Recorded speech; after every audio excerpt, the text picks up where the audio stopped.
वयाच्या 16व्या वर्षी पळून जाऊन लग्न, 4 मुलं, 2 दिग्गज संगीतकारांसोबत अफेअर, एकासोबत लग्न. हे होतं काय?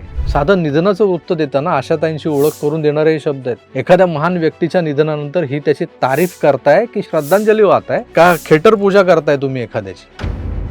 पण त्यावर कडी म्हणजे एक प्रश्न सोशल मीडियावर विचारला गेला, या बाईनं समाजासाठी काय केलं?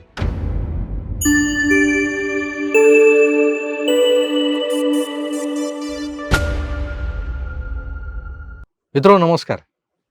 एखाद्या व्यक्तीच्या निधनानंतर त्याला श्रद्धांजली वाहणं किंवा संवेदना व्यक्त करणं हा ज्याचा त्याचा वैयक्तिक प्रश्न असतो. कोणी वाहावी, कोणी नाही वाहिली तर काय आपण त्याचा काय गळा धरणार का आपण? पण आपली संस्कृती जी आहे ती काय सांगते आपल्याला? मृत्यूनंतर सगळं संपतं, वैर असो किंवा काही असो.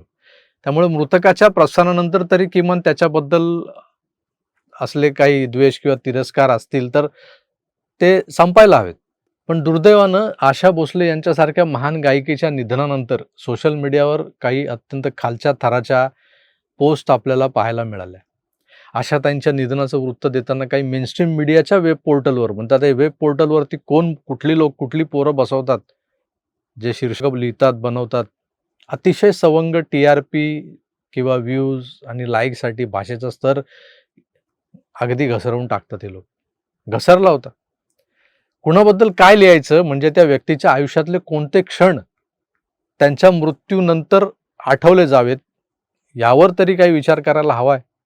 पण नाही, तसं दिसत नाही. आम्ही जेव्हा वर्तमानपत्रात काम करत होतो तेव्हा संपादकांकडून जर मृत्यूलेख लिहायला सांगितला गेला एखाद्याबद्दल, एखादा राजकीय नेता असो, कलाकार असो किंवा कोणी असो, ज्याला महान व्यक्ती म्हणू शकतो आपण, सेलिब्रिटी म्हणू शकतो, तर त्याच्याबद्दल मृत्यूलेख लिहिताना तो किती डाबर असो किंवा कुठलं फोंडा घाट असो, हे जे काही मध बाजारात जेवढं मधुर आणि सुप्रसिद्ध असं मध मिळतं ना बाजारात, त्या मधामध्ये घोळवून, तुपात तळून, साखरेत परत ते लडबडवून, अशा पद्धतीनं तो पेन अगदी गोड गोड करून ते अक्षरं उमटायची कागदावर. मृत्यूलेख असेच लिहिले जातात. पण ही जी काही एक आचारसंहिता होती किंवा एक प्रोटोकॉल होता, जो आमचा एक शिष्टाचार होता किंवा एक बंधन होतं, आणि आमच्या वरिष्ठांनी, संपादकांनी, जे मोठे मोठे लोक होते त्यांनी केलेले संस्कार होते. गेलेल्याबद्दल काय लिहायचं, कसं लिहायचं.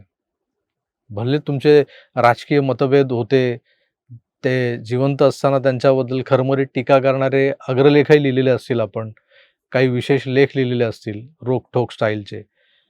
पण इथं माणूस गेला की गेला. त्याचा मृत्यूलेख लिहिताना किंवा त्याच्या मृत्यूची बातमी लिहिताना कशी लिहायची असते? तर काय होतं, वयाच्या 16व्या वर्षी पळून जाऊन लग्न, 4 मुलं, 2 दिग्गज संगीतकारांसोबत अफेअर, एकासोबत लग्न. हे होतं काय? साधं निधनाचं वृत्त देताना आशाताईंची ओळख करून देणारे हे शब्द आहेत.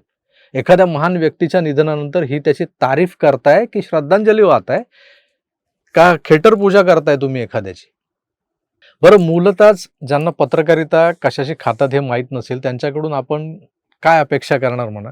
पण त्यावर कडी म्हणजे एक प्रश्न सोशल मीडियावर विचारला गेला, या बाईनं समाजासाठी काय केलं? आशाताई एक गायिका होत्या. तरी हा प्रश्न विचारला जातो, या बाईनं समाजासाठी काय केलं? हा प्रश्न खरं तर अनेक महान व्यक्तींच्या निधनानंतर चर्चेला येतो.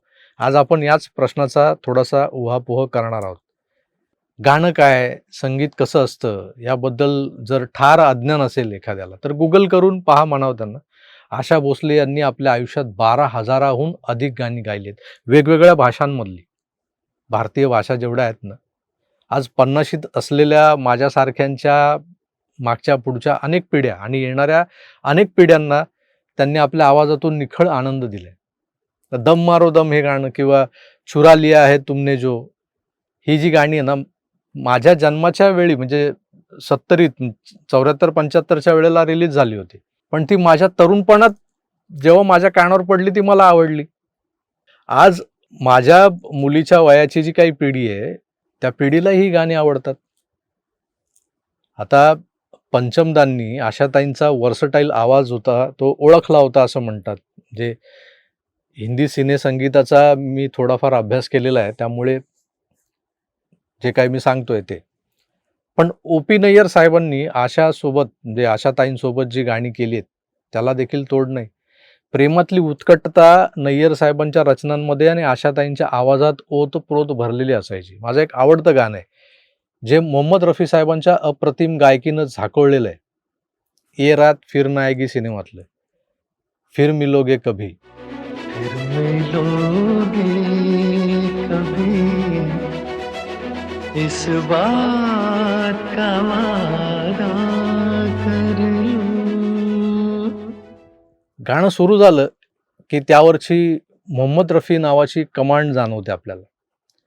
रफी साहेबांच्या त्या मधाळ आवाजाचं जे काही गारुड आहे ना, प्रभुत्व जे आहे ते जाणवतं. पण जेव्हा आशाताईंचं कडवं येतं ना, तेव्हा त्या गाण्यातल्या भावार्थाला खऱ्या अर्थानं न्याय मिळतो. मैं तो हूँ डूबी हुई प्यार के तूफानों में, आप साहिल से ही आवाज मुझे देते हैं. मैं तो हूँ डूबी हुई प्यार के आपण विचारतो की त्यांनी काय केलं, तेव्हा आपण हे विसरतो की हा जो ईश्वरी सुरांमधून सामान्यांच्या जीवनातलं जे त्रासलेपण जे आहे ना, ते बाजूला सारणारा आनंद जो आहे, तो आनंद देणं हे सुद्धा फार मोठं ईश्वरीय कार्य आहे. सचिन तेंडुलकरला आपण बघायचो नाही का, तो आऊट झाला की टीव्ही बंद करणारे लोक आहोत आपण. तो बॅटिंग करून देशाला अभिमान मिळवून दिला सचिन. अमिताभ बच्चन यांनी अभिनयातून मनोरंजन केलं. लता दीदींनी स्वरांनी जगाला मोहून टाकलं. हे लोक समाजसुधारक किंवा पूर्णवेळ समाजसेवक नाही आहेत, ते कलाकार आहेत, खेळाडू आहेत. त्यांनी आपापल्या क्षेत्रात जे उत्तुंग काम करून ठेवलेलं ना, जे केलंय त्यांनी, तीच त्यांची निष्ठा होती आणि तेच त्यांचं समाजाप्रती असलेलं सर्वात मोठं योगदान आहे किंवा होतं. प्रश्न विचारला जातो, या लोकांनी समाजासाठी काय केलं? हा प्रश्न विचारणाऱ्यांना समाजासाठी काय केलं म्हणजे नक्की काय अपेक्षित आहे? प्रत्येकानं रस्त्यावर उतरून आंदोलनं केली पाहिजेत का? रस्त्यावर खड्डे पडलेत, हे सरकार नीट काम करत नाही, गटारं तुंबलेत, आशा भोसले रस्त्यावर दिसल्या पाहिजे होत्या का यांना? प्रत्येकानं फक्त समाज सुधारकच व्हायला हवंय का? एक डॉक्टर तुमच्या शेजारी राहत असेल, तुमच्याच प्रिमायसेसमध्ये राहत असेल, पेशाने डॉक्टर, तो काय करतो? रुग्ण वाचवतो. एक इंजिनियर पूल बांधतो आणि एक कलाकार तुटलेल्या मनांना उभारी देतो. जेव्हा एखादा माणूस तणावात असतो, दुःखात असतो, तेव्हा आशाताईंचे एखादे विरहाचे सूर किंवा एखादी अशीच उडत्या चालीतली लावणी म्हणा किंवा मराठी गाणं ऐकायचं असेल तर, किंवा अशी अनेक गाणी आहेत जी पंचमदान सोबत केलेत आशाताईंनी, की ते ऐकल्यानंतर माणसाला त्या तणावाच्या गर्तेतून, त्या परिस्थितीतून बाहेर काढतात ही गाणी किंवा त्याला क्षणभराचा विरंगुळा मिळवून देतात. तर याचा समाज मनावर परिणाम होत नाही का? हे एक सामाजिक कार्य नाही आहे का? माणूस डिप्रेशनमध्ये जाता जाता परत मागे फिरतो, परत आपल्या कामाला लागतो, परत त्या दगडी भिंतीवर डोकं आपटतो जोपर्यंत तो दगड फुटत नाही. हे कार्य काय आहे? गंमत बघा, आशाताईंनी समाजासाठी काय केलं असा सवाल विचारणारे स्वतः नक्की काय करतात? काय करतायत? काय केलंय त्यांनी? आज सोशल मीडियावर बसून असभ्य भाषेत टीका करणं, पैशांसाठी गाणारी मतलबी कुटुंब म्हणजे हे अख्खं मंगेशकर कुटुंब जे आहे ते, त्या फॅमिलीला हे लोक ब्लेम करतायत. होय, गायले ते पैशांसाठी, पैशांसाठीच गायले ना, फुकट नाही गायले. कारण एक वेळ अशी होती मंगेशकर कुटुंबावर आलेली की त्यांचे खायचे वांदे झाले होते हो. लहान लहान पोरं होती 8, 9, 10 वर्षांची. लता दीदी काहीतरी मला वाटतं 12 वर्षाच्या होत्या, तेव्हापासून त्या गायला लागल्या. पैसे कमावणं ही गरजच नाही तर अपरिहार्यता होती मंगेशकर कुटुंबियाची. कमावले पैसे त्यांनी. तुमच्या माझ्याकडे ते ईश्वरी टॅलेंट असतं, म्हणजे मंगेशकर घराण्यात जे आहे, ज्यांच्या गळ्यात तो जो आवाज आहे ईश्वरी, तसं टॅलेंट असतं तर आपण काय फक्त बाथरूममध्ये गात बसलो असतो का? मला खूप इच्छा असते गाण्याची. गातो मी असा बाथरूममध्ये, इतर ठिकाणी गायलोय मी बऱ्याचदा. पण तसा आवाज नाहीये ना, तशी गायकी नाही ना माझ्याकडे. आपणही जर असतं आपल्याकडे तर आपणही पैशांसाठी उतरलो असतो ना मैदानात, गायलो असतो. तर अजिबात मेंदू न वापरता एखाद्या व्यक्तीच्या मृत्यूपश्चात अशा टीका करणं हे कोणत्या प्रकारचं सामाजिक कार्य आहे? जर या टीकाकारांचं स्वतःचं समाजाप्रती असलेलं योगदान तपासलं तर हातात तुमच्या फक्त एक मोठा एवढा भोपळा लागेल, भोपळा, शून्य. दुसऱ्यावर बोट उचलण्यापूर्वी आपण हे विसरतो की ज्या व्यक्तीनं आपलं संपूर्ण आयुष्य एका कलेसाठी अर्पण केलं, तिनं अप्रत्यक्षपणे लाखो लोकांना रोजगार दिला, देशाची संस्कृती जगभरात पोहोचवली आणि कोट्यावधी लोकांना जगण्याची उमेद दिली. त्या महान गायिकेच्या वैयक्तिक आयुष्यावर असं घसरायचं? आणि कधी? काय टायमिंग काय तुमचं? ही फालतू टीका करायची? बरं, टीका करणारे कोण असे मोठे तीसमार खान आहेत? कोण आहे ते? यांना त्यांच्याच गल्लीतलं काळं कुत्रं तरी ओळखतं का? मग कशाला हे टिकोजीराव तोंड वर करून टीका करायला येतात? तर फुकट मिळालेलं सोशल मीडियाचं जे आभासी व्यासपीठ आहे ना, म्हणजे जिथे कुणीही यावं आणि टपली मारूनही जावं अशी परिस्थिती असते. कारण तुम्ही ते IP ॲड्रेस हे ते शोधून त्याचा पत्ता काढणं वगैरे फार मोठं दिव्य असतं. असं समोरासमोर बोलण्याची हिंमत आहे? समोर आले तर चपलेनं तुडवले जातील हे भडवे. मित्रांनो, संविधानानं आचार, विचार आणि अभिव्यक्ती स्वातंत्र्य दिले, पण म्हणून कोणाबद्दल काहीही बोलावं हा अधिकार दिलेला नाही आपल्याला. स्वातंत्र्य आहे म्हणून विचार मांडले, पण त्यात सभ्यता असणं गरजेचं आहे. कलाकार हा त्याच्या कलेतून समाजाची सेवा करत असतो. आशा भोसले यांनी दिलेला सांगीतिक वारसा हाच त्यांचा या समाजासाठीचा सर्वात मोठा ठेवा आहे. मित्रो, कलाकार हे सामाजिक क्षेत्रात बऱ्याचदा योगदान देताना दिसतात आपल्याला, काही ना काही करत असतात ते. पण तुम्हीच सांगा, सरसकट या कलाकारांकडून, या खेळाडूंकडून समाजसेवेची अपेक्षा करणं कितपत योग्य आहे? ते जे काही करून गेलेत, त्यांनी जो अनमोल ठेवा या कानसेनांसाठी सोडला आहे, त्याचं मोल काय आहे? कधी तुम्ही त्याची कल्पना करू शकता? हे मोल मोजू शकता?